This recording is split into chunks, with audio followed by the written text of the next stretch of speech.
February 19th, 1943, 9:47 a.m., 20 miles north of Darwin, Australia. 15,000 feet and climbing, the sky is too quiet. Flight Lieutenant Colin Robbie Robertson feels at first a tension in the air that doesn't belong. His Spitfire Mk V shivers in the tropical updrafts, sunlight flashing across its wings as the formation banks east. Below, the Arafura Sea glitters like hammered glass. Above, only the thin smear of cirrus clouds breaks the blue. Then comes the sound. A faint, rising whine. Distant, predatory. Robbie's gloved hand tightens around the stick. "You hear that?" he mutters into the mic, breath shallow, voice muffled by the mask. You can almost feel what he feels. The thickness of the cockpit, the kind of silence that doesn't stay silent for long. A sharp voice cracks over the Arte. "Red section, Taulio. Bandits. 12 o'clock. High diving fast." Robbie's blood turns cold. Out of the soon. Exactly where they always come from. 5 shapes plunge, like hawks. Sleek. Pale. Deadly Mitsubishi. A 6 Mitsubishi A6M Zeros. Their wings catch the sun just long enough to blind him. Then they're on the Spitfires in seconds, slicing through altitude as if gravity bends for them alone. The ambush is perfect. Robbie slams the throttle forward.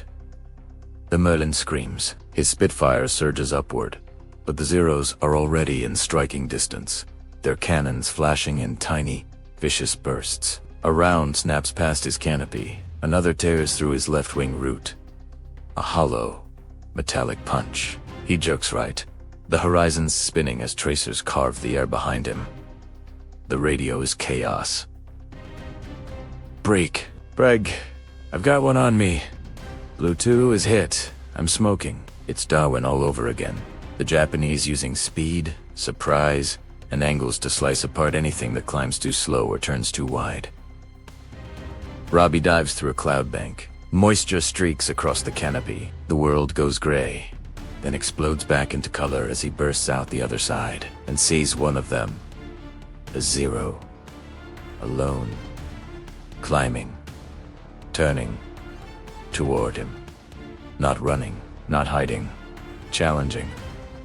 The pilot, maybe 300 yards away, rolls his wings level. A gesture that feels almost like a bow. Robbie's breath.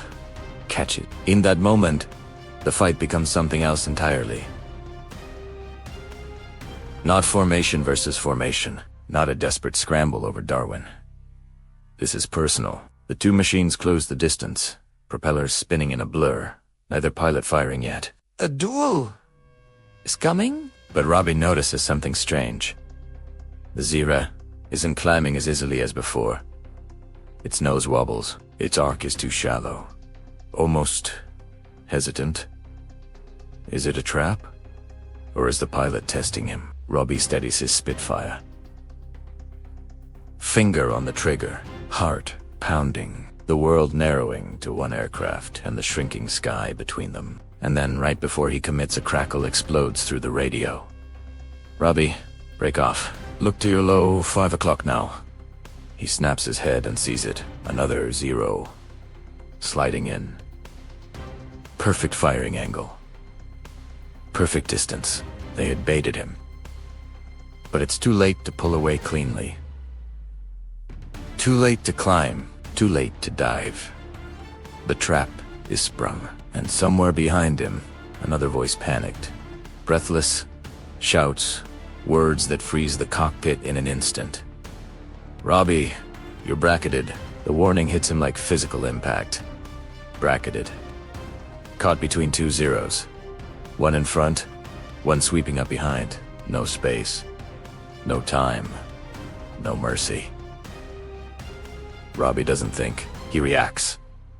He slams the stick left and kicks full rudder. The Spitfire snaps into a violent barrel roll, sunlight flashing across the canopy as tracer fire slices through the air he occupied a heartbeat ago. The Merlin engine howls in protest as gravity yanks at his shoulders. You can almost feel the G-forces crushing him into the seat.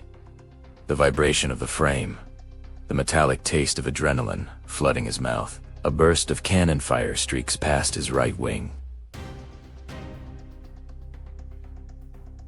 Too close. Too accurate. The Zero behind him isn't guessing. It's predicting. Reading his movements like a book. That's the danger. The Zero's agility makes it feel alive. And its pilots, they know how to hunt. Robbie dives. The altimeter spins downward.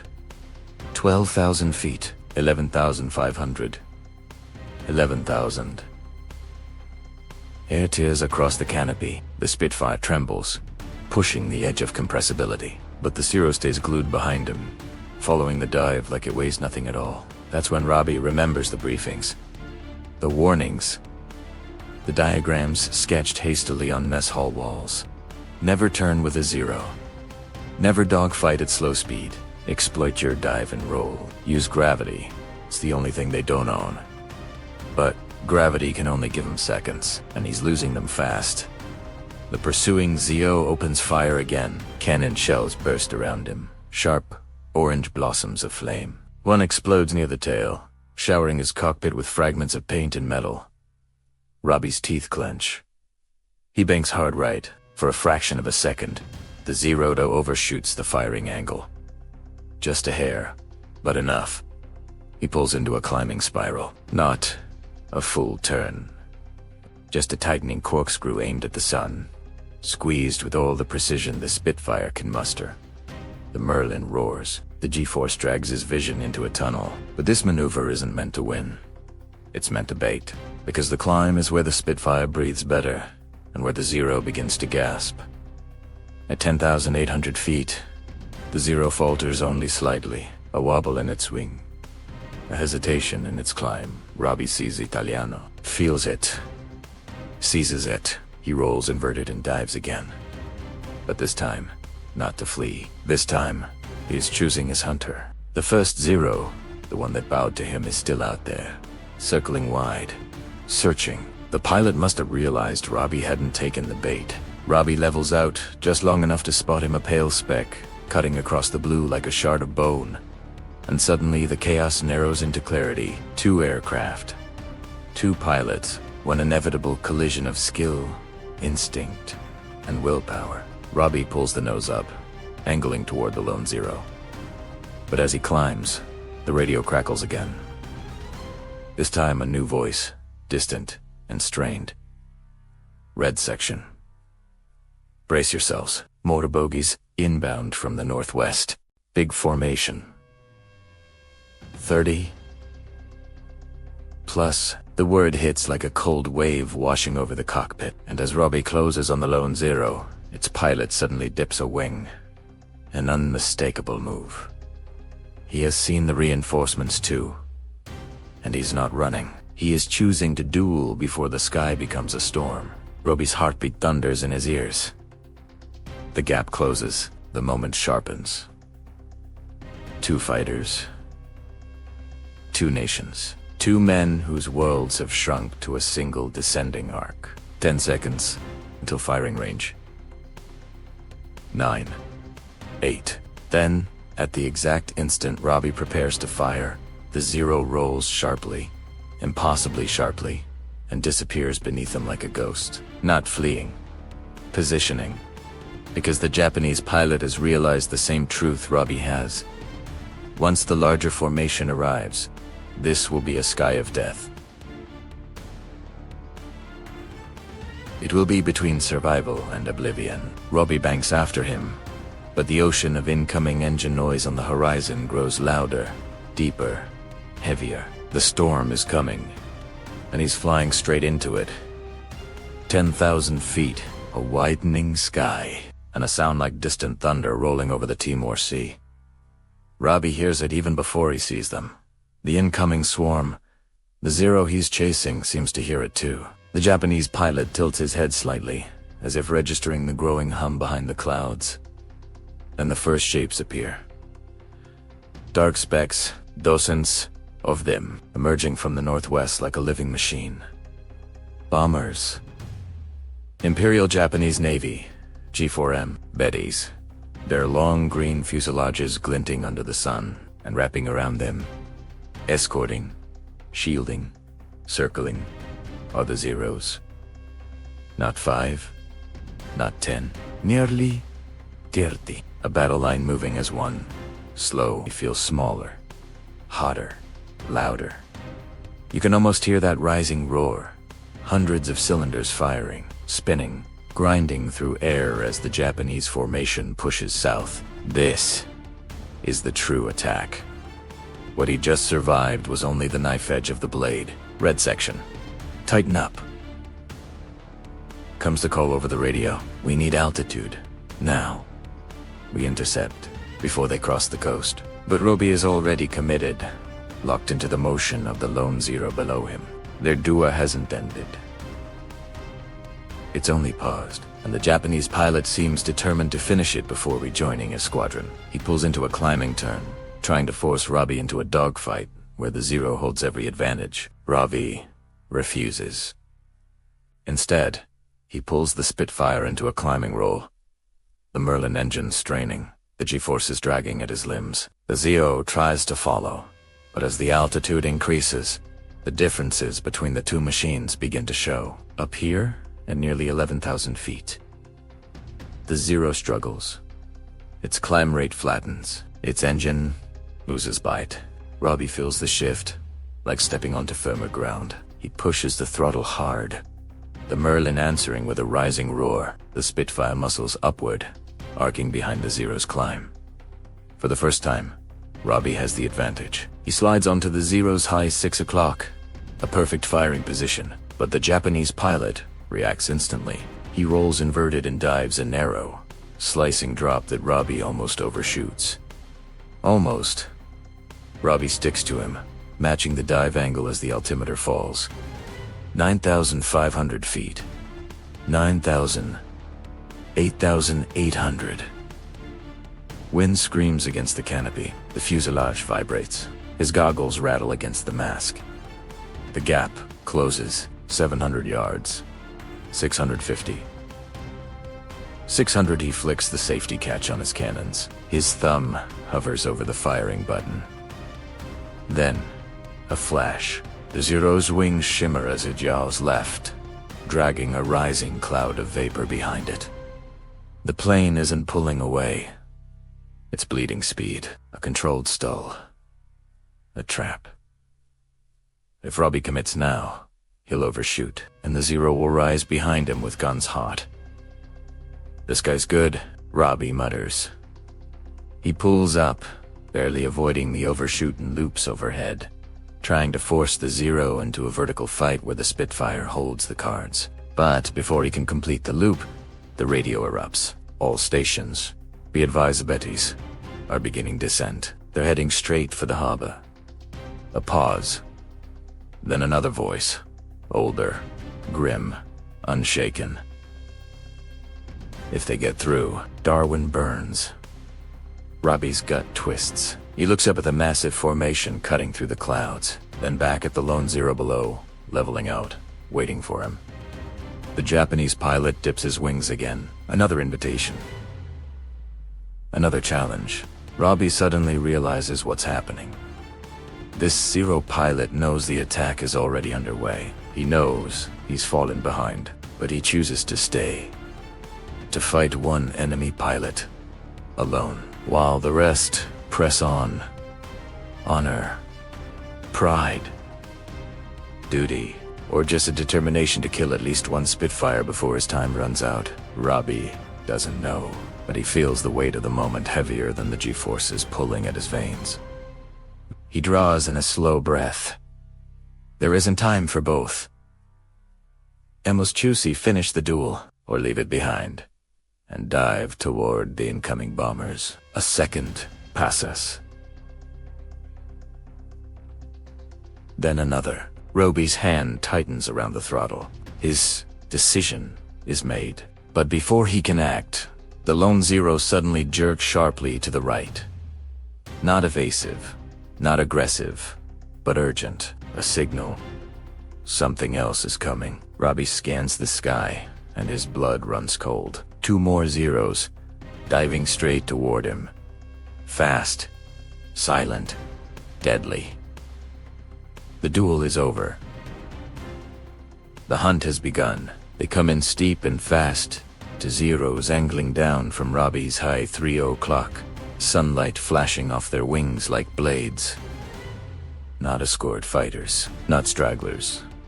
Hunters. Robbie feels the instinctive surge of fear. The primal kind. The kind that makes the cockpit feel like a coffin. You can almost hear the whine of their engines as they close in. The shrill buzz turning sharper with every second. He jerks his Spitfire left, diving straight through a patch of thin cloud. The mist engulfs the canopy white, blinding, disorienting. For a moment, there's nothing but the hiss of moisture and the thrum of the Merlin. Then he bursts out the other side and sees them still there. Both Zeros. Perfect formation, perfect angles. Unshaken by the cloud. They know exactly where he's going. They've studied the Spitfire. Studiet im. He banks sharply right, trying to shake them with the Spitfire's superior roll rate. The wings bite hard into the air. The horizon whips sideways. His stomach lurches, but the Zeros stay on him. One drifting high, one drifting low. A triangle, a kill box. The lone Zero, the duelist, has drawn back, watching from a distance, like a commander overseeing the execution. Red Leader 2, all stations. Are you? Robbie shouts into the mic, voice cracking with strain. Static. Then faint, broken responses. Everyone else is already engaged, scattered across the sky in their own desperate fights. Ese, alone. The lower Zero fires first. Short bursts. Precise. Probing. Cannon shells streak beneath his belly, exploding into orange puffs across the sea. Robbie yanks upward. The Spitfire shudders. Violently. The upper Zero slides into position on his high left. A perfect crossfire. They're hurting him. 8,000 feet. The altimeter ticks downward. He's running out of sky, and they know it. Robbie tries to climb, but the moment he pitches up, the upper Zero dives. Guns blazing. He drops the nose, but the lower Zero rises like a shark, filling his sight with its pale wings. They're moving together with unnerving unity, not chasing, but anticipating. Every move Robbie makes, they are already there. Every angle he tries, they counter before he completes it. This is what Zero pilots were feared for in the Pacific: fluid coordination, instinctive team hunting, and total mastery of low-speed turn combat. But Robbie isn't flying low speed. He shoves the throttle forward. The Merlin engine bellows. The Spitfire surges. If he can't outturn them, he'll outrun them. For a moment, he breaks away, pulling open a slim gap. 300 yards. 400. 500. Then he sees the mistake. He's diving, and below him, the space is shrinking fast. 7,000 feet. 6,800 and 6,500. The tropical heat haze glistens on the sea like silver. He's about to run out of altitude, and the Zeros are still gaining. Come on. Come on. He growls through clenched teeth. The upper Zero fires. Again, a cannon shell slams into the right wing root. A brutal, metallic thud that rocks the aircraft. Warning lights flicker. The aileron stiffens. Robbie grits his teeth. He forces the Spitfire right, trying to level out, but the lower Zero shoots upward with perfect timing, sliding beneath him, cutting off his escape route like a closing net. They've locked him in. A perfect triangle of death. And the duelist WWII, almost fought one-on-one, now drops into view ahead of him, completing the formation. 3 Zeros, 1 Spitfire. The sky tightens. The trap closes. Robbie has only one thing now. One quiet, certain thought beating through the panic. If they force me low, I'm dead. He scans the horizon desperately, searching for altitude, for an angle, for anything. Then he sees it. A cloud wall. Tick. Dark. Rising like a fortress just miles ahead. A chance. Not safety.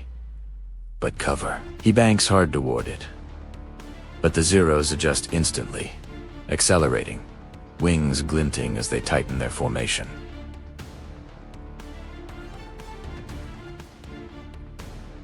The lower one pulls slightly ahead.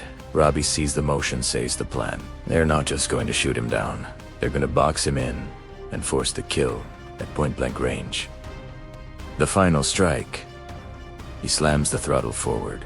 The Merlin shrieks. The Spitfire trembles, pushing the edge of structural limits. The cloud wall draws closer. Another burst of cannon fire erupts, this time from the lead Zero. Shells streak toward him, and one of them hits. Robbie's cockpit explodes with sparks. Smoke pours through the side panel. His vision blurs. The Spitfire lurches, drops, falls into a shallow spin. The Zeros close in for the kill, but just as the sky narrows, just as the final burst is coming, Robbie sees something in the corner of his eye. Movement. Fast. Dark. Rising from below. A shape with broad elliptical wings. A Spitfire, climbing hard guns, already firing. He's not alone anymore.